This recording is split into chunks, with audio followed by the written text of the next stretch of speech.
Nagsisimula ang pelikula kay Ward, isang pulis na namumuhay sa isang payapa na buhay kasama ang kanyang mapagmahal na asawa at anak na babae.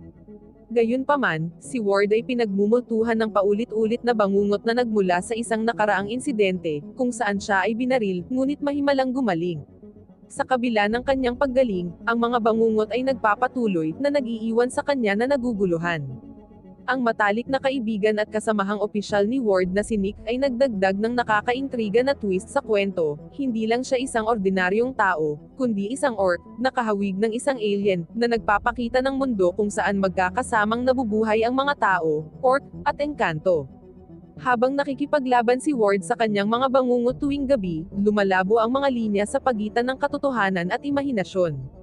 Sa isang nakamamatay na gabi, nanaginip siya na binaril siya ni Nick na nagudyok sa kanya na gumising sa malamig na pawis. Ang kanyang nag-aalalang anak na babae ay umaaliw sa kanya, na humantong sa isang taos-pusong pag-uusap tungkol sa mga panganib ng kanyang propesyon. Ipinahayag niya ang kanyang pagnanais na huminto siya sa trabaho, upang matiyak ang kanyang kaligtasan, na ipinahayag ang mga alalahanin na ibinahagi ng asawa ni Ward. Sa pagsisikap na mapangalagaan ang kanyang pamilya, dinala ni Ward, kasama ni Nick, ang kanyang anak sa bahay ng kanyang lola.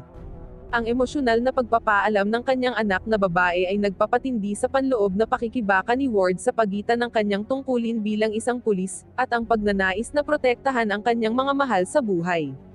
Sa kabila ng mga reserbasyon mula sa kanyang pamilya, na tumitingin kay Nick bilang isang hindi mapagkakatiwalaang orc, iginiit ni Ward na ang pag-unawa at pagmamahal ay maaaring tulay ang agwat sa pagitan ng mga tao at alien. Determinado na bigyan ng isa pang pagkakataon si Nick, iniwan niya ang kanyang anak sa kanyang lola, at tumungo sa istasyon ng pulisya kasama ang kanyang kasamang orc. Sa istasyon, nahaharap siya sa pag-aalinlangan mula sa kanyang mga kasamahan, na nagtatanong sa kanyang desisyon na magtrabaho kasama ang isang orc. Ang mga alalahanin tungkol sa mga potensyal na panganib at ang pinaghihinalaang kakulangan ng puso sa mga alien ay nagpapasigla sa pagkabalisa sa mga opisyal ng tao. Gayunpaman, nananatili siyang matatag sa kanyang paniniwala na kayang malalampasan ng relasyon ang gayong mga pagkakaiba. Sa isang pulong kung saan nagkakasalungat ang mga opinyon, iniisip niya ang posibilidad na maaaring mapalitan ang kanyang kasama sa trabaho. Lumapit siya sa kanyang superior, humihingi ng pahintulot na muling isaalang-alang ang kanyang pinili. Ngunit hindi sumang-ayon ang superior dahil hindi ngayon ang panahon para sa gayong mga pagbabago. Hindi napigilan, nagpatuloy siya, determinadong patunayan kung ano ang posible. Ang balita ng isang kaguluhan ay nakarating sa istasyon ng pulisya, na nagudyok kay Ward at Nick na tumugon. Pagdating nila sa pinangyarihan, nahaharap si Ward hindi lamang sa mga hamon ng kanyang tungkulin, kundi pati na rin sa paghatol at pag-aalinlangan sa taong alien na kasama niya. Paglabas ng kanyang sasakyan, bumunot ng baril si Nick na ikinagulat ni Ward. Ang estranghero, ay may mahaba na buhok at balbas, ay puwersahang hinuli nila at pinasakay sa kanilang sasakyan. Habang nagsisimulang magsalita ang lalaki ng palihim, kapwa nagpupumilit sina Ward at Nick na maunawaan ang kanyang mga hula. Ang misteryosong tao ay hinuhulaan ng isang hinaharap kung saan ang isang tao at isang orc ay lalabas bilang mga tagapagligtas na magkakaisa upang iligtas ang mundo.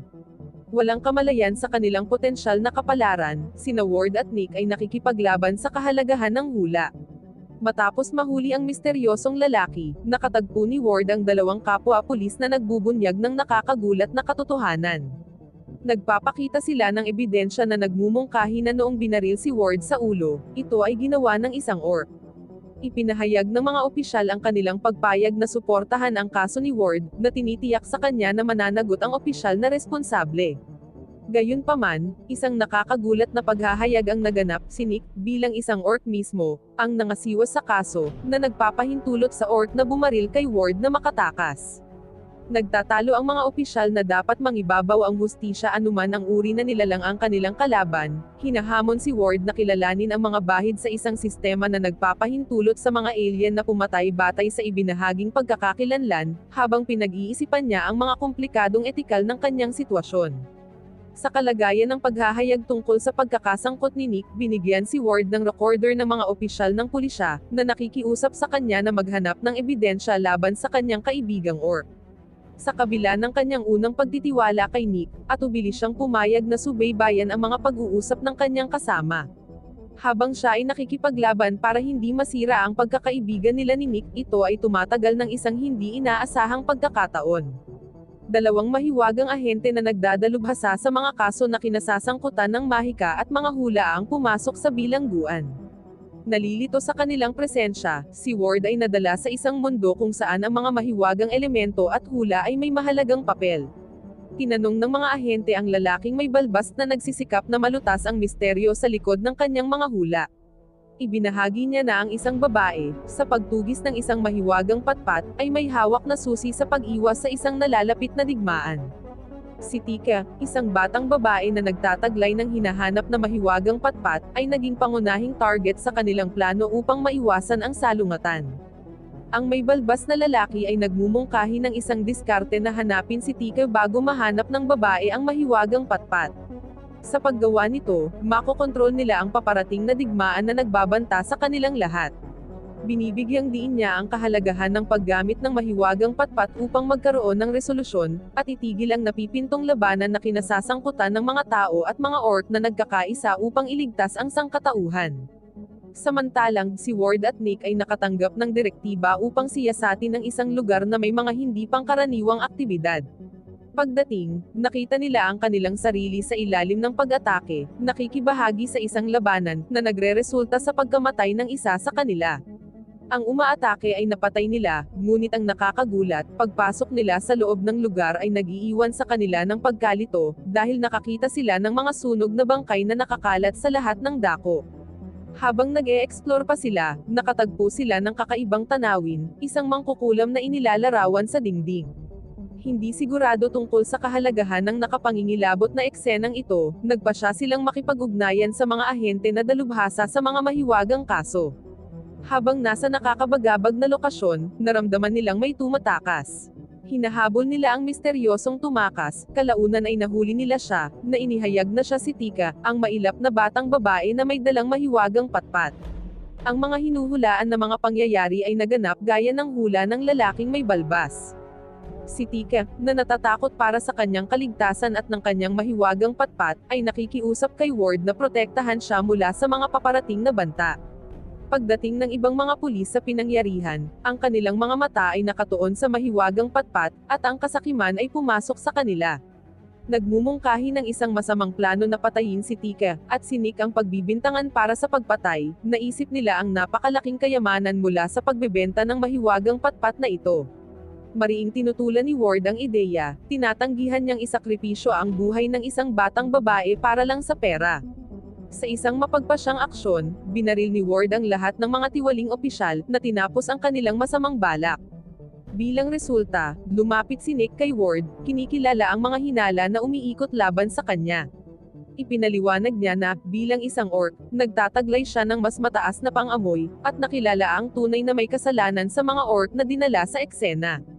Sa pagtiyak sa kanya, nilinaw ni Nick na hindi niya bubuhayin ang totoong salarin na responsable sa pagbaril kay Ward. Kinuwestiyon niya ang motibo sa likod ng pananakit sa isang inosenteng tao para lamang sa kapakanan ng pag-aproba, na binibigyang diin ang kanyang pangako sa katarungan. Ang palitan sa pagitan nila ay binibigyang diin ang pagiging komplikado ng katapatan ng tiwala at ang pakikibaka laban sa katiwalian sa hanay ng puwersa ng pulisya. Samantala, dumating ang isang grupo ng mga gangster, hinihingi ang mahiwagang patpat mula kay Ward. Dahil sa kanyang katapatan sa trabaho, kaya tumanggi siya, na humahantong sa isang hindi pagkakaintindihan. Ang mga gangster ay nagiging agresibo, na nagudyok sa kanya na gumawa ng umiiwas na aksyon. Siya, kasama sina Nick at Tika, ay mabilis na lumayo sa isang kotse, kasama ang mga gangster sa mainit na pagtugis, walang humpay na nagpapaputok. Sa kabutihang palad, ang kotse ay nagpapatunay na hindi tinatablan ng bala, na nagbibigay ng isang kalasag laban sa patuloy na putok ng baril.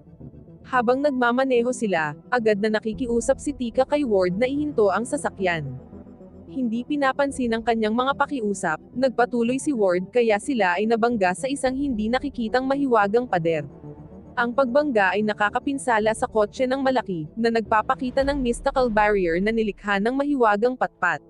Matapos ang aksidente, ang tatlo ay namamahala upang makatakas, umalis sa pinangyarihan. Di nagtagal, isang mabigat na mangkukulam ang dumating sa mahiwagang pader na napagtanto ang kawalan ng mahiwagang patpat. Sa isang kakaibang pagkilos ng mga kaganapan, siya ay nagdulot ng pinsala sa sarili, umaasa na makakuha ng kapangyarihan upang mahanap ang mailap na artifact.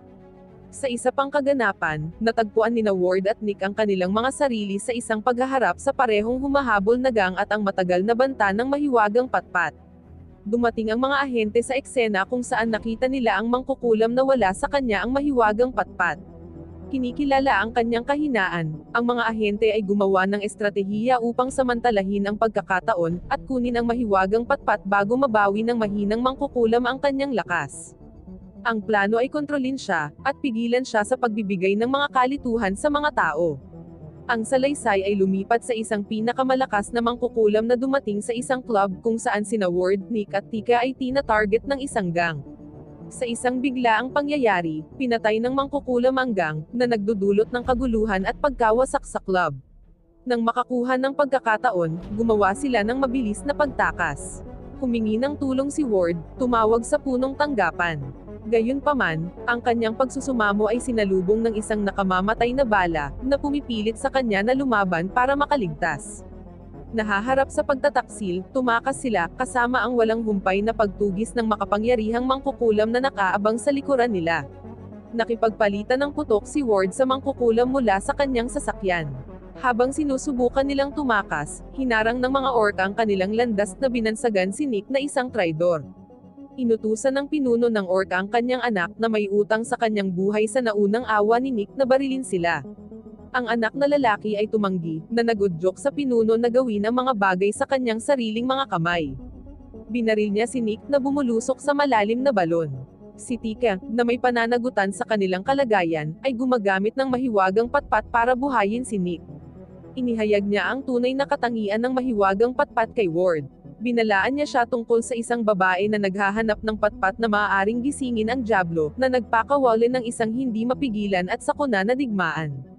Sa mga linyang nakaukit sa mukha ni Tika, mula sa nakakaubos ng enerhiya na paggamit ng mahiwagang patpat, ipinahayag niya ang pangangailangang bumalik sa bahay, upang magpabata sa isang lawa. Nag-aalangan si Ward, binabalaan siya sa mga panganib na dumating. Dahil ang kanyang bahay ay naging target na rin, na dinadagsa ng mga tao, kabilang ang isang mangkukulam na walang humpay na humahabol sa mahiwagang patpat. Namagitan si Nick, hinihimok si Ward na makipagsapalaran para iligtas ang buhay ni Tika. Hawak si Tika sa kanyang mga bisig, nagpasya si Ward na harapin ang panganib, at tumungo sa kanyang bahay. Gaya ng inaasahan, maraming tao, kabilang ang mangkukulam, na makikita natin sa eksena. Sa gitna ng kaguluhan, nagtatago ang mga nakatagong kalaban sa ilalim ng mga mesa at kumakapit sa mga pader. Si Ward at ang kanyang mga kasama ay naghanda na kumukuha ng mga matatalim na bagay mula sa mesa upang patayin ang mangkukulam at ang kanyang mga nakatagong kasama. Nakipaglaban si Ward sa mangkukulam, sinusubukang pabagsakin siya, ngunit napatunayang matatag siya. Sa kabila ng kanyang lakas, nagawa ni Ward na alisin ang mga kasama ng mangkukulam. Ang pakikibaka ay tumitindi, na inilalantad ang mapanganib na labanan para sa kontrol ng mahiwagang patpat, at ang potensyal na pagpapakawala ng madilim na puwersa. Dahil ang mangkukulam na babae na lamang ang natitira, ang pagkatalo sa kanya ay nagpapatunay na mahirap. Ang kanyang mabilis na kakayahan sa pagpapagaling ay humahadlang sa anumang pagtatangka na magdulot ng pangmatagalang pinsala. Dinala ni Ward si Tika sa isang lawa, ang mahiwagang tubig nito na kilala sa kanilang mga katangian ng pagpapagaling, habang ang mga ugat ng isang kalapit na puno ay dumadampi sa enchanted na tubig. Habang nilulubog ni Tika ang sarili, sinamantala ng ginang ang pagkakataong maangkin ang mahiwagang patpat. Sa putok ng galit, gumanti si Nick sa pamamagitan ng pagbaril sa kanyang kamay, dahilan para mahulog ang patpat. Si Ward, na nakahanda upang kunin ito, ay nahaharap sa isang matinding babala mula sa mangkukulam, na hinuhulaan ang kanyang pagkamatay sa paghawak sa patpat. Hindi nababahala, tinatanggap niya ang panganib na kinikilala na ang kanyang sakripisyo ay maaaring magtapos sa kademonyuhan ng mangkukulam. Taliwas sa hula ng mangkukulam, nananatiling hindi nasaktan si Ward nang kunin ang mahiwagang patpat. Napagtanto ni Nick na si Ward ay isang duwende, na nagpapaliwanag ng kanyang katatagan. Hinimok ng mangkukulam si Ward na ibalik ang patpat, ngunit tumanggi siya. Samantala, hinihikayat ni Tika si Ward, na nagbibigay sa kanya ng mga mahiwagang spell. Sa pagbigkas ng mga Latin na salita, ginawang abo ni Ward ang mangkukulam, na nagdulot ng biglaang pagwakas sa hinulaang digmaan. Sa pagkatalo ng mangkukulam, lumitaw sina Ward at Nick bilang mga tagapagligtas ng sangkatauhan, na tinutupad ang hula ng lalaki na may balbas. Pinalamutian sila ng mga medalya, na sumisimbolo sa kanilang kabayanihan at pasasalamat ng mundo. Wow naman! Doon nagtatapos ang pelikula mga idolo, salamat sa inyong panonood.